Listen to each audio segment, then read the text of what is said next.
give you that. So, where we left off yesterday was trying to figure out where world prices come from. And so we had, France and Argentina trying to do some trade with each other. So, let's redraw what you guys did. I kind of wanted to motivate it yesterday, but I'm going to do something slightly different.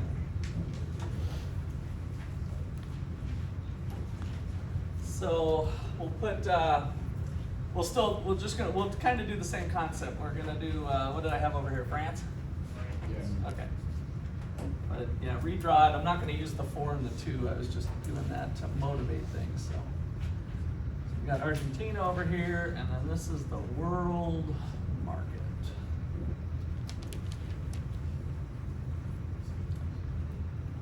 So in the world market, you can imagine it's the quantity of cheese. So this is still the world cheese market, but we're really measuring, kind of imports and exports.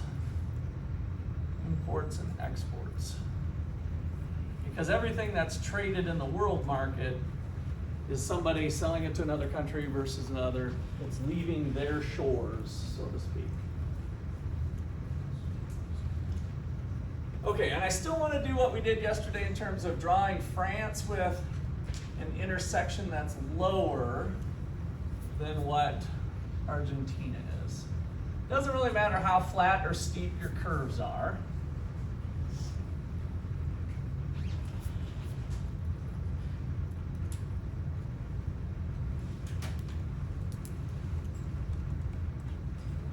This is the price of France. This is the world price of cheese. And this is the price of cheese in Argentina. So this is domestic market for France, domestic market for Argentina.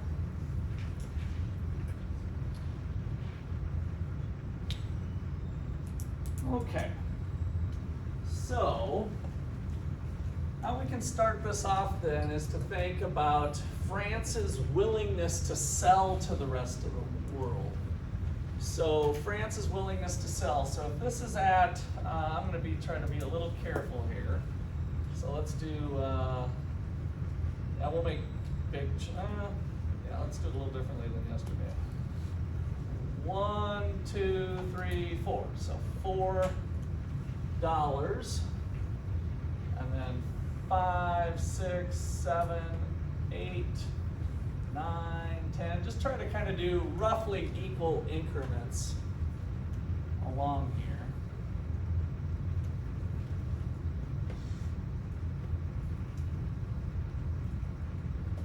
And then what I want you to do is go dash, dash, dash, dash, dash, dash, dash, dash, dash, dash, so that 4 and this 4 line up and this 4 line up.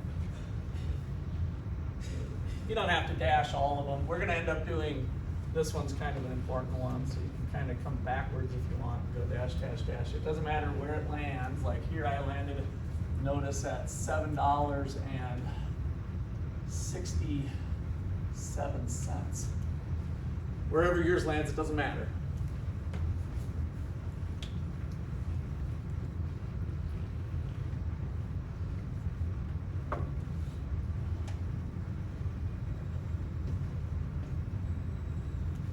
Okay, is everybody caught up to that spot? Give me another second here to get up to speed. I don't want to lose you. This next trick is the big one here to get the world market. So we want to think about, we're going to start with France, and we're going to say, if the world was offering $4 for cheese, how much would France want to sell to the rest of the world? If the rest of the world was offering $4, how much would France want to offer to sell the rest of the world? Here they are, French producers of cheese, French consumers of cheese. We're in France.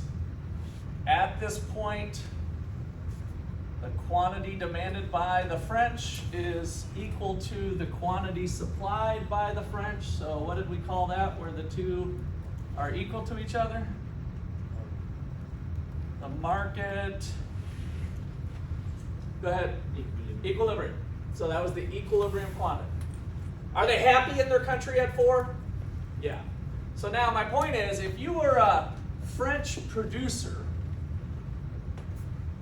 what would the rest of the world have to offer you to get you to sell to the rest of the world?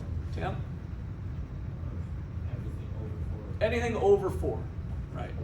So at 4, if the rest of the world was offering 4, the supply of cheese from the French is 0. They're not going to offer any cheese. We're like, we're happy in our own country. We're making all the cheese that our people will buy. Not interested in global trade. Now, if they were offered 6, they would be willing to start selling, right? Okay, so now let's start to think of what happens here at the world price of cheese. As it goes up, then we have this happening. We're at 6.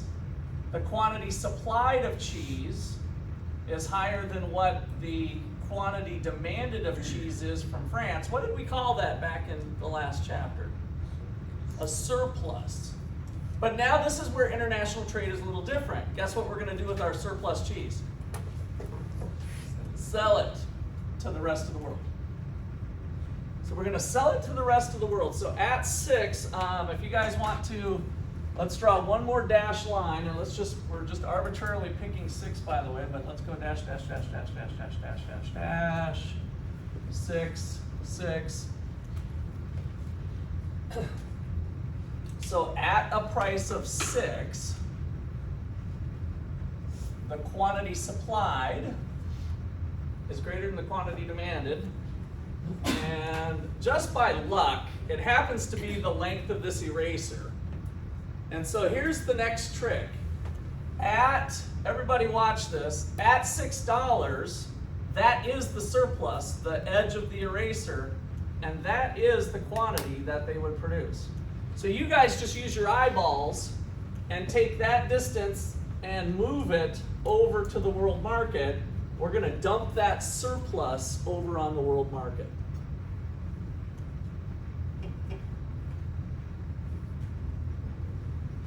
If price was way up here at 767, we'd have this distance. And if you guys draw it real carefully, it'll be a perfect line. And that is the excess supply, which now is the export supply, the supply of exports. We called it excess supply in the chapter where we didn't have anything to do with it, but now it's really the supply of exports in the world market. Okay, any questions there? Let's go to Argentina. For Argentina, if the price in the world market was $7.67 using my numbers, how much foreign cheese would they like to buy? If you're in Argentina and world prices of cheese is $7.67, how much cheese would you like to buy?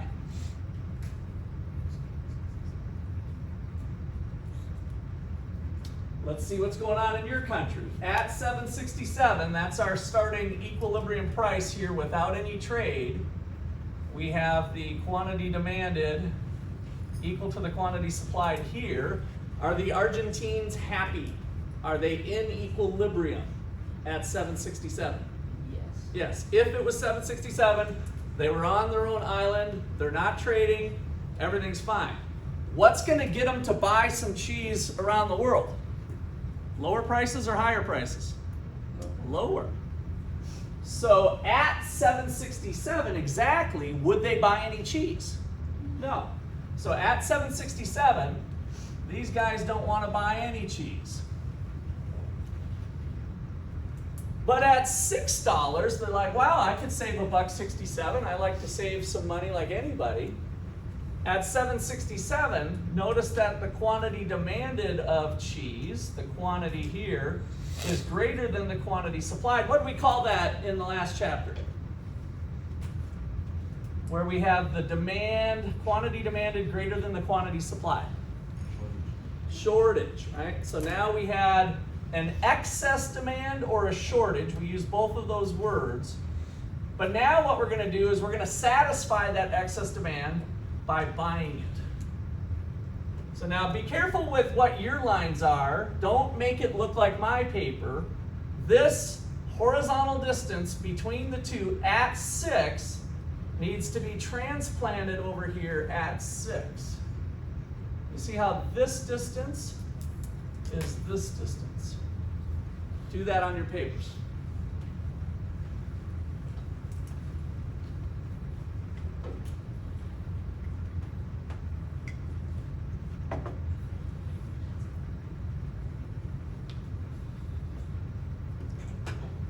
Okay, any questions so far? All right, now this is the toughest one of all for this. With your left eyeball, I want you to be focused in on the 4. With your right eyeball, I want you to be in Argentina at the 767 or whatever your number was. What did we learn about the imports and exports last time when we wrapped up yesterday? What had to be true in international trade with the quantity of exports of one country and the quantity of imports of the other? What had to be true about imports and exports?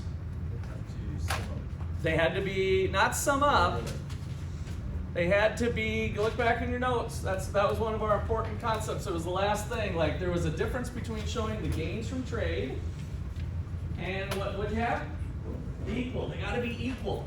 What I sell to you is what you bought from me. If I'm France and I'm selling you cheese and I sold you 100 units of cheese, guess what you bought? 100 units of cheese. Exports must equal imports. Back to our eyeball trick. Left eyeball here, right eyeball here. Bring this down and this up, and the equilibrium is where the differences between your two curves are equal. Everybody agree with mine? It's about here? Yep. So that is what you're looking for on your paper. So look for the difference being equal, which is right here for me and here. Doesn't have to be perfect, but bring your right eyeball down, your left eyeball up, and you just found equilibrium in the world market, because dot dot dot dot dot dot dot dot dot dot dot dot dot dot dot dot the excess demand is now the import demand curve.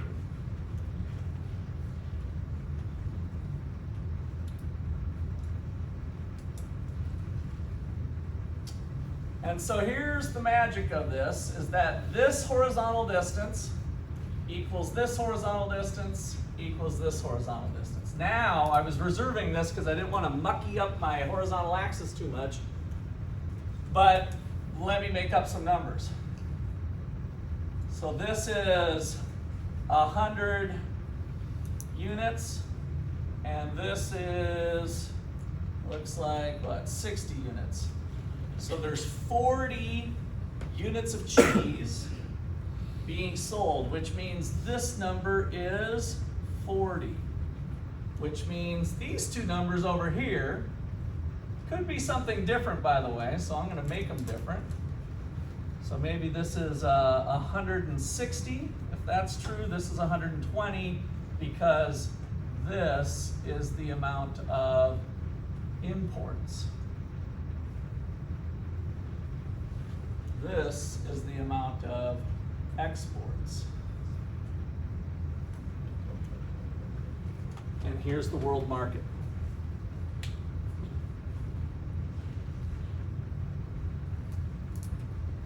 Okay, let me pause.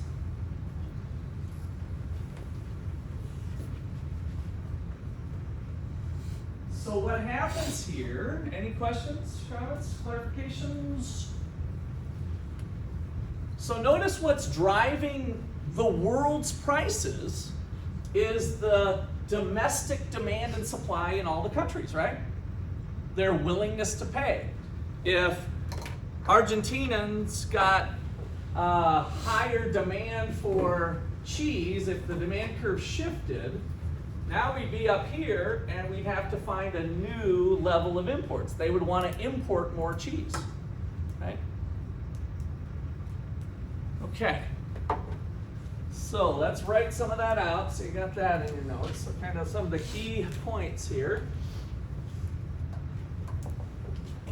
Domestic demand and supply curves determine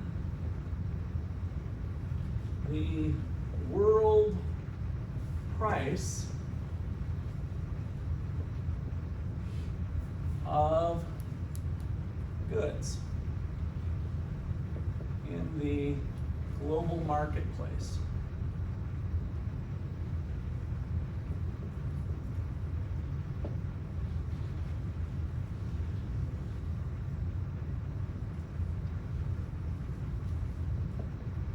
This means when we open up for global markets, there's one price around the world, adjusting for transportation costs.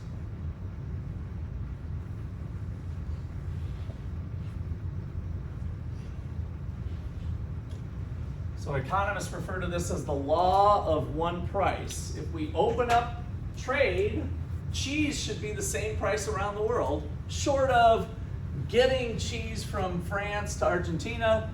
Could be a little tricky if you have to keep it refrigerated or something like that, right? And so that can be a factor that would cause it to be different. So when I went to India, I went and looked at some goods in the market. It's fun to go to the mall and see what Indians are paying for things. So in India, haircuts were super cheap.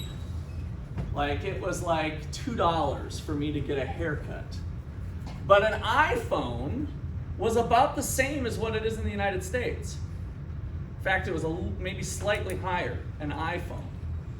So you might think, oh, everything's cheap in poor countries that are developing. Well, some things are cheap, but some things aren't, because if transportation costs are low and we have a product that has demand around the globe, it's ultimately going to come to one price.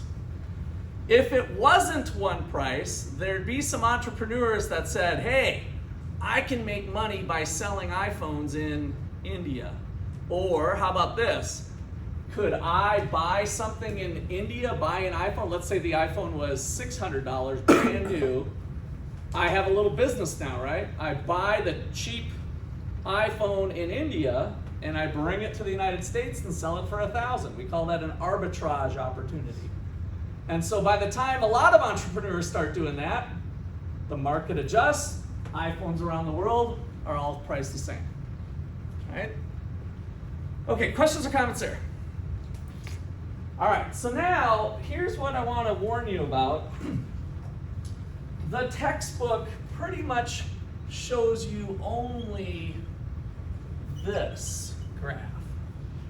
So if you guys want to put a little squiggly line here, the textbook, this is kind of a Russ McCullough special here with the 3 graphs side by side. I like to do it that way because it kind of shows the whole picture of exporting and importing, right, and how the world prices develop. But what you're going to see in your textbook is there's going to be the world market, supply and demand, and then that price is going to be going over to other countries. And that's where I'm going to pick up now with how we can have trade restricted, so trade restrictions. Okay, I guess I'll leave that up. I think I'm going to get rid of this. Everybody's got this? All right.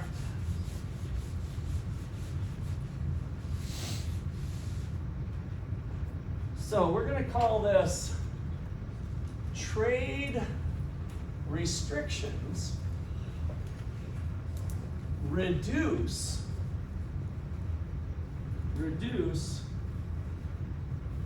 gains from trade for the world.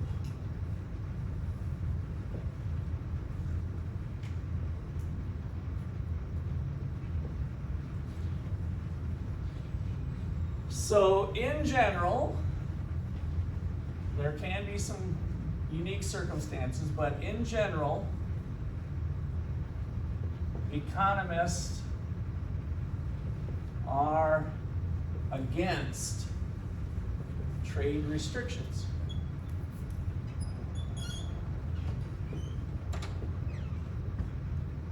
For that reason.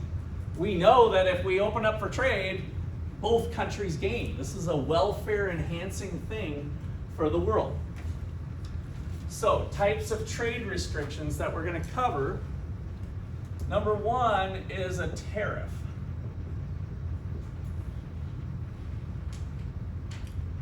A tariff is a tax on imports.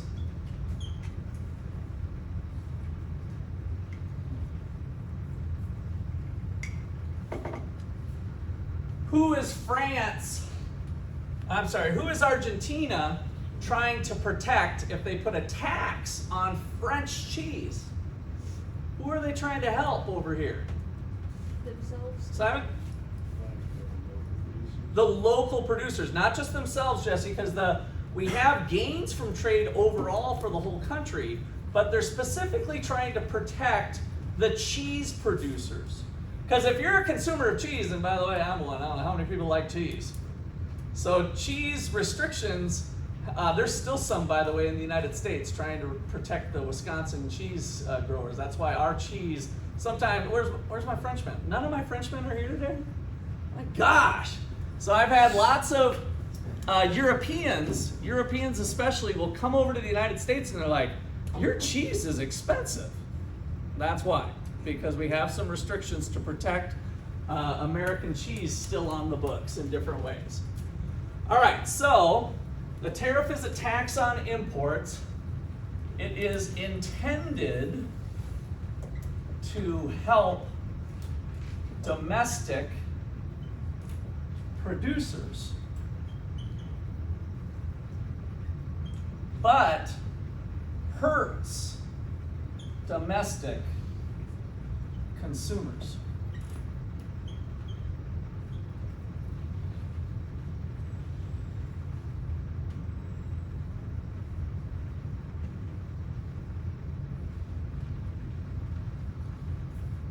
Okay, so that's a tariff. It's a monetary charge at the border. We're going to tax our cheese. Number two is a quota.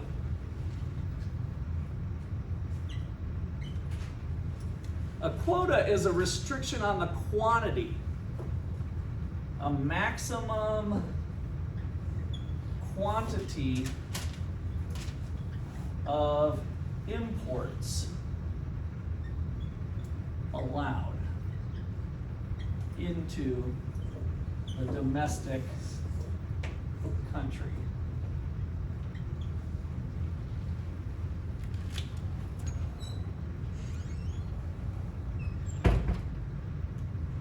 So instead of fighting cheap cheese here, I guess I didn't even come up with I need a number here. So cheap cheese here, what did I end up at?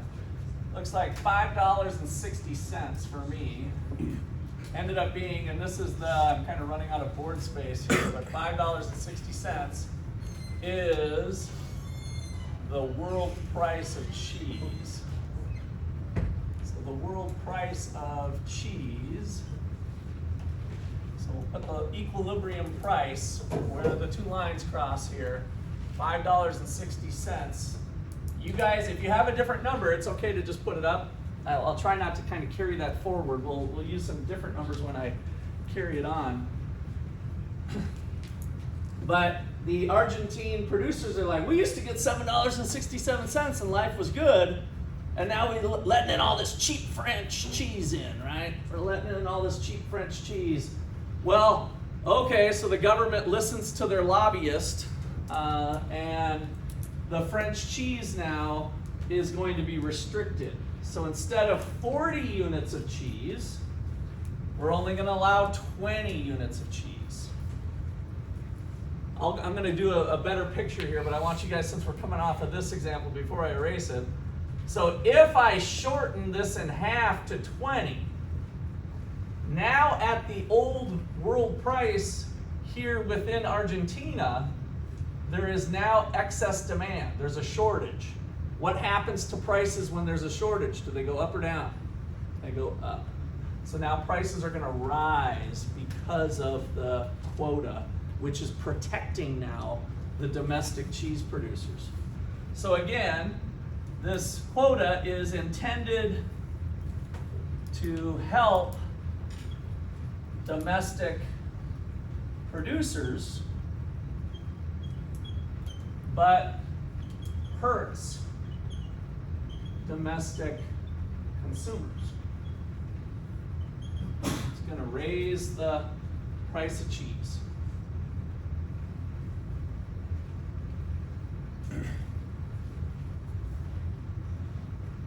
Okay, any questions on that one? Those are kind of the two mainstays, tariffs and quotas. Then there's a couple other ones here.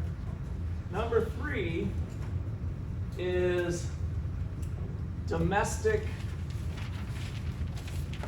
subsidies to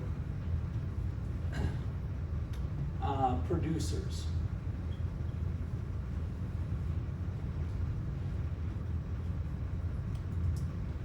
So taxes and subsidies. Subsidies are giving money. So sometimes we call this corporate welfare. Corporate welfare. You know, giving money, and maybe I'll be more specific here. The government gives money to the firm. So they're trying to support the industry.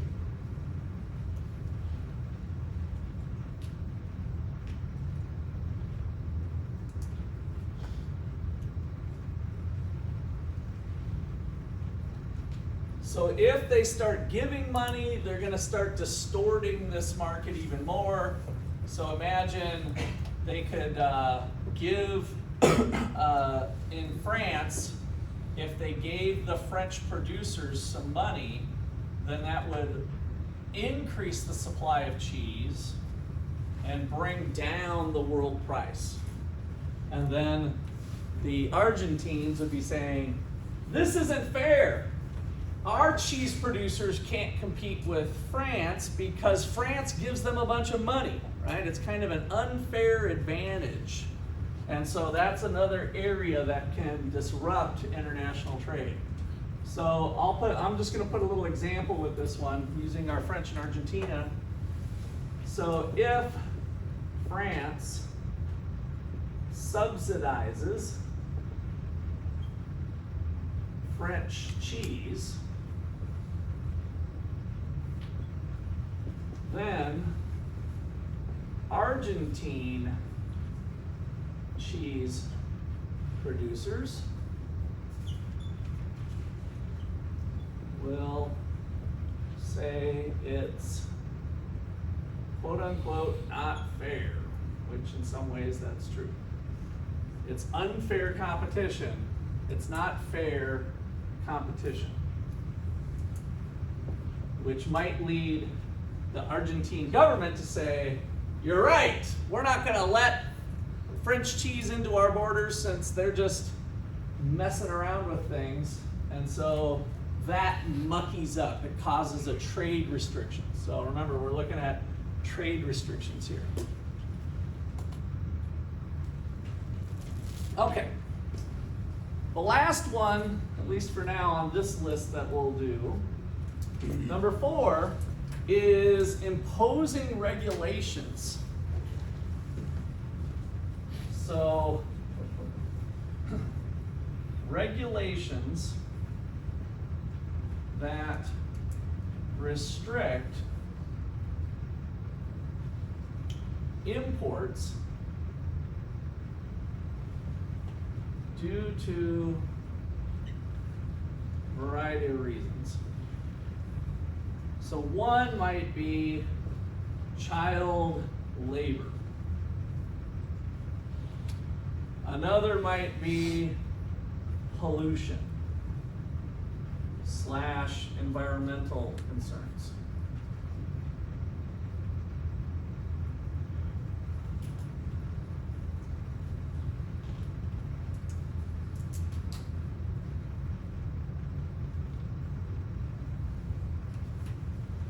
Another might be just the standards of production.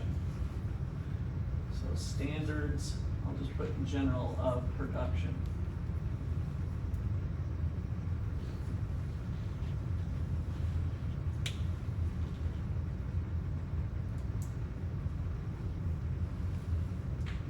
So this has been kind of the case. It's certainly been reduced greatly over time because American companies found that their consumers didn't want to buy Nikes that were made by 12-year-olds, right? And so then there might start to be restrictions by Nike, which is a private company not doing it. But it's also possible that it could lead to US or a country's regulations to say, nobody can use products that aren't using child labor. Well, how do you prove that?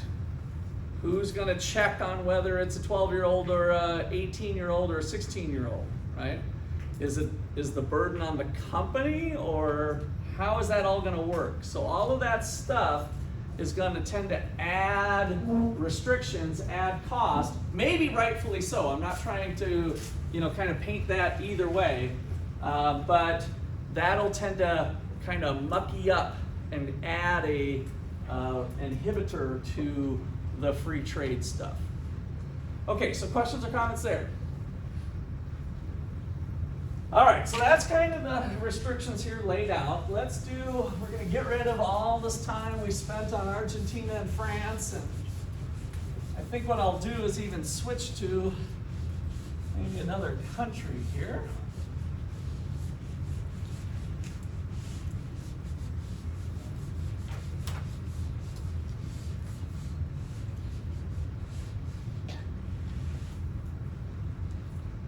All right, so let's do a tariff. So tariff graph. So now this time we're just going to put two graphs side by side like the textbook's going to do. And over here we're going to have the world market.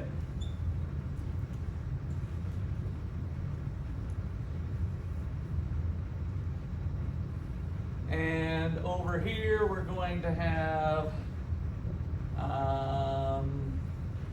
give me a country, who should we use?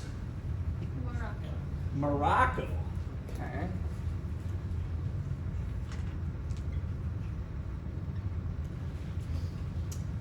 All right, so in the world market, we've got a supply and demand curve that's generating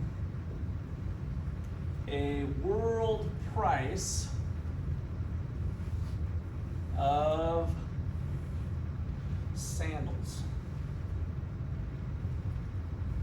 So we've got the sandal market, so sandals.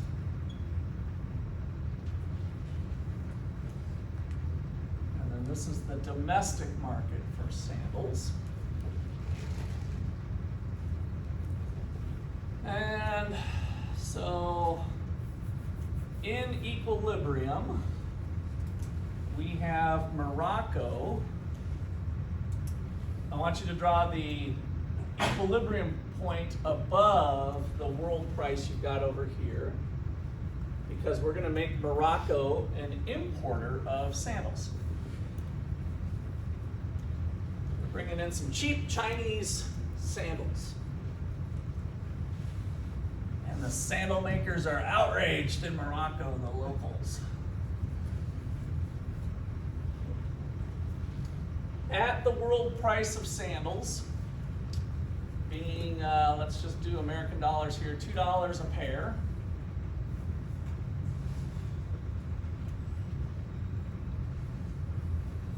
Moroccans are going to buy 1,000 sandals, is their domestic demand. And at a price of $2, we still have Moroccan sandal makers in the market as well, producing here at, looks like 400. So most of the sandals in Morocco are being imported from the rest of the world. All right, so let's write down a few things here. So world price of sandals equals $2. And the imports in Morocco is 600 sandals, quantity of imports. Everybody with me so far? Now notice how I'm leaving off some stuff up here because this doesn't really matter anymore. Now that we're in the world market, we kind of told the story of if there was no world trade, well, guess what? There's world trade. So it's going to be somewhere else, and it's derived from the interaction of lots of countries over here offering sandals and people from around the world demanding saddles. And Morocco is one of them. All right, so now the Moroccan government is going to impose a tariff, and that tariff's going to be equal to 50 cents. So we're going to have a tariff equal to 50 cents.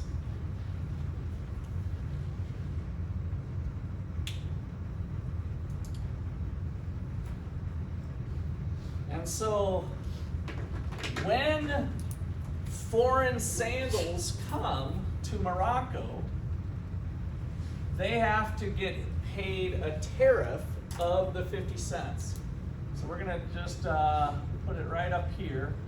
$2.50 now is the world price plus the tariff, WP plus T.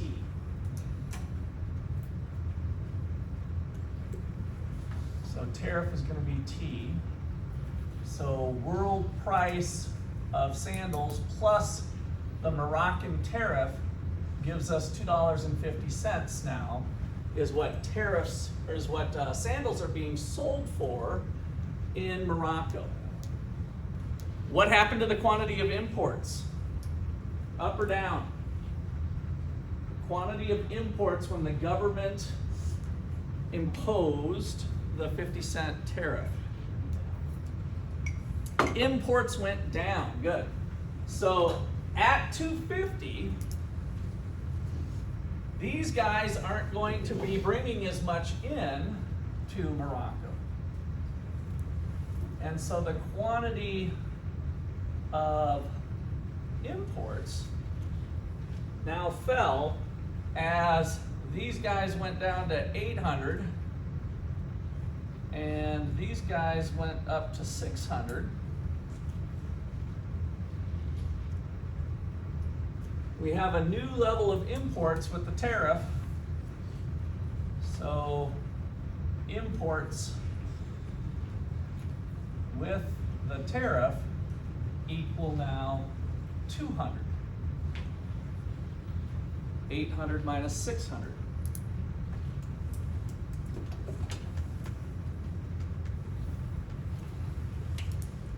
Who got helped out by the tariff? Who got helped out by the tariff? Tim? Moroccan producers. So that effect is right here, that we went up from 400 units to 600 units. They're producing 200 more.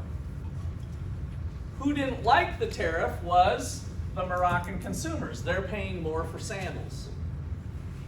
All right, so key point here. Moroccan producers gained and consumers lost.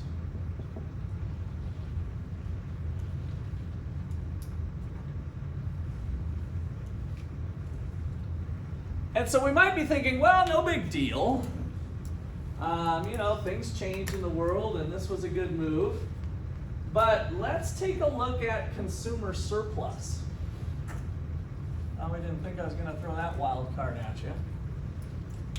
So consumer surplus, remember when we had, let me just go back to use this one. Remember it was this triangle, the benefit that consumers got?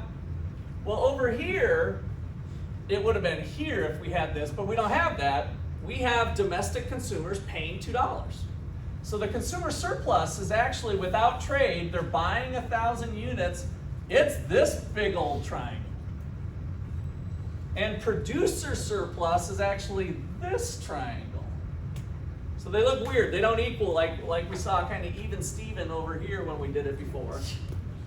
And so now we can analyze, well, what happened now? Well, now the consumers shrunk to this triangle, which means they lost this whole space. You with me? They lost that whole trapezoid.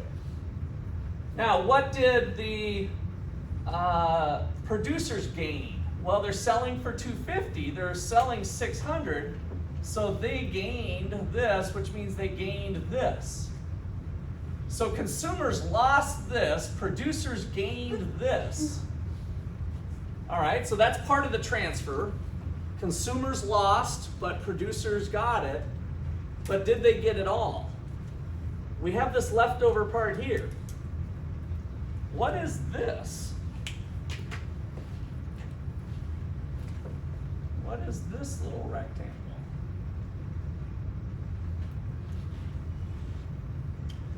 The height is 50 cents. The base is the level of imports after the tariff. The height is the 50 cent. The base is the, what is that green box? If we take 50 cents times 200, it's $100 of tariff revenue. So it's the money collected by the government. So this little box here is government revenue from the tariff, equal to $100 with our numbers, base times height, 50 cents times 200.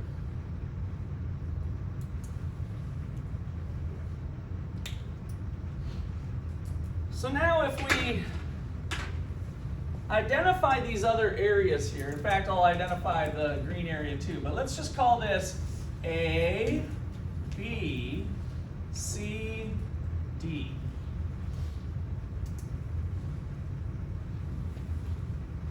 And then we kind of do a little matrix here of what happened to consumers surplus. I'm just going to put CS. You guys can write it out.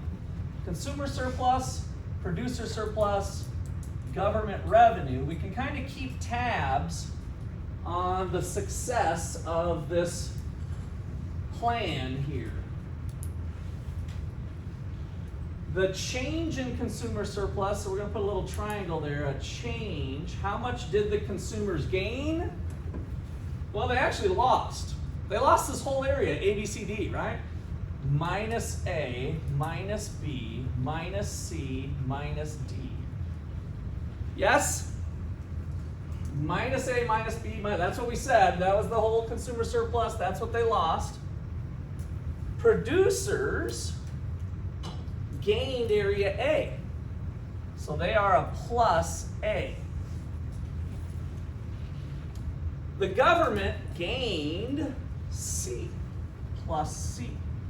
Assuming the government's doing good stuff with their money, which is questionable. So now, how did society do overall? Oh, I get it. We just add these up, right? Minus A, plus C, minus C. So the change in government welfare, the change in society welfare is equal to minus B minus D.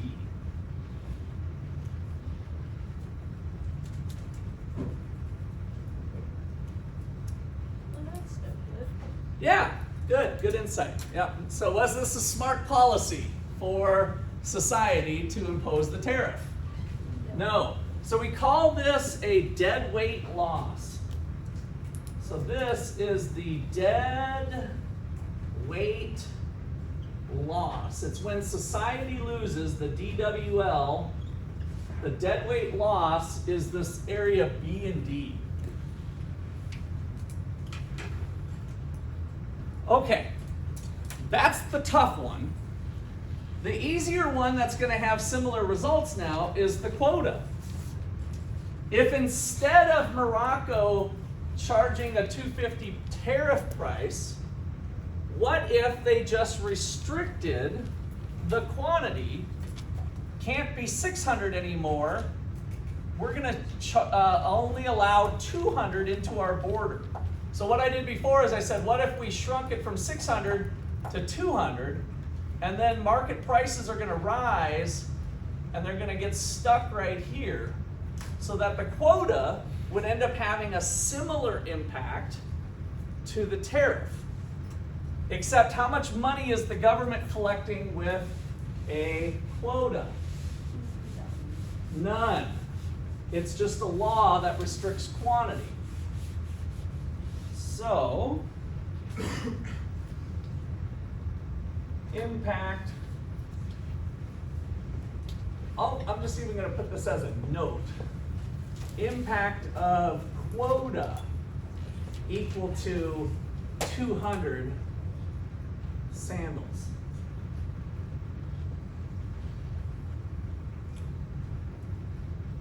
Domestic price rises to $2.50. I'll number these.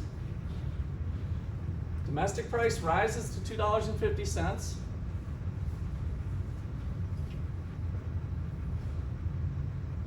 Number two, A, B, C, and D areas are the same in size.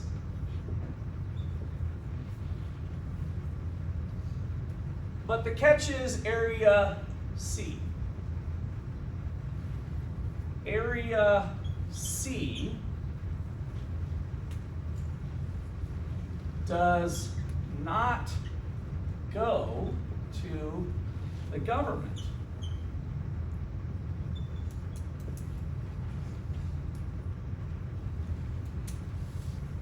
Because there's no money involved there.